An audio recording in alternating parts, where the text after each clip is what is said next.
Assalamualaikum warahmatullahi wabarakatuh. Salam cerdas. Apa kabar mahasiswa Indonesia, pejuang tugas akhir? Ya, saya doakan Anda akan sukses.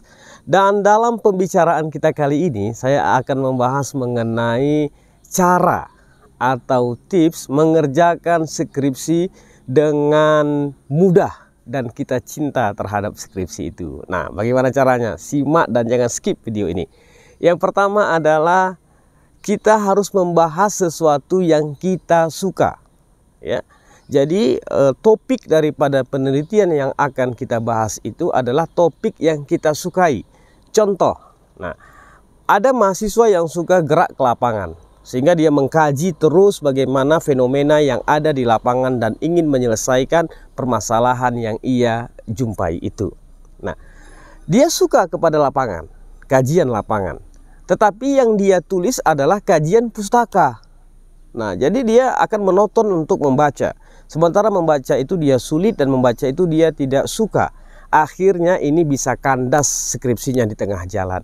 Nah, kemudian juga ada yang mau penelitian kualitatif contohnya. Nah, jadi dia merasa, oh, kemampuan aku di kualitatif gitu.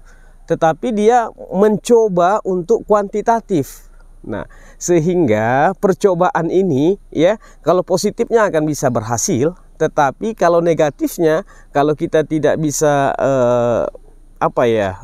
merasakan kenikmatan daripada kuantitatif itu, maka kita akan sulit untuk menjalaninya. Nah, jadi pesan saya, yang pertama tipsnya itu ya, agar kita mencintai skripsi dan skripsi itu akan berjalan dengan mudah adalah kita sesuaikan dengan apa yang kita suka. Itu yang pertama.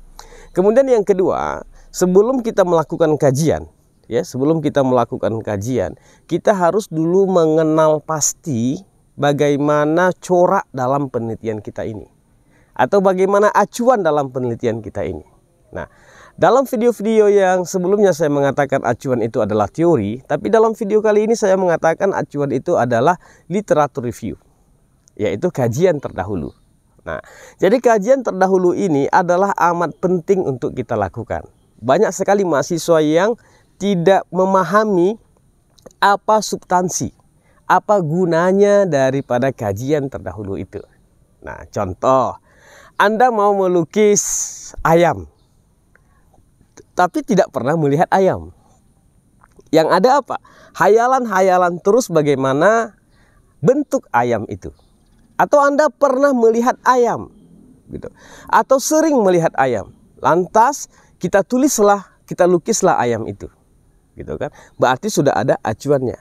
Tapi kalau ayam itu kita hadapkan di depan kita, kemudian kita melukis ayam itu, maka kemungkinan besar itu lukisan akan jadi persis seperti yang di depan kita. Nah, itulah yang saya katakan acuan. Begitu pentingnya literatur review ini, sehingga literatur review ini dijadikan salah satu sub di dalam bagian skripsi kita. Artinya apa? Ketika kita mau mengerjakan sesuatu, kita tidak buta.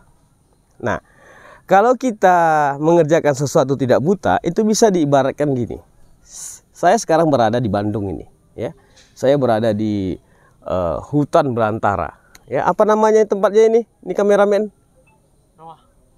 Noah ya? Bukan. Gunung Putri, ya. Ini Gunung Putri. Nah, kita nggak pernah sampai kemari. Bahkan drivernya pun nggak pernah sampai kemari, mungkin, ya. Nah, tapi kenapa bisa kita sampai kemari? Karena kita mempunyai literatur review. Nah, tempat mana yang viral, tempat mana yang bagus dikunjungi, dan tempat mana yang kalau ini dikunjungi berarti Bandung dikunjungi, seperti itu. Nah, kemudian kenapa kita bisa sampai kemari?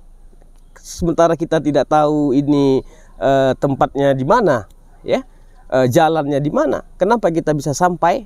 Kita bisa sampai dikarenakan ada literatur review yang berbentuk digital, yaitu Google Maps. Nah, ya, walaupun kadang-kadang Google Maps ini ada nyasarnya juga. Nah, tapi alhamdulillah perjalanan kita sampai kemari. Begitu juga mahasiswa ketika mengerjakan skripsi itu, ada Google Map-nya.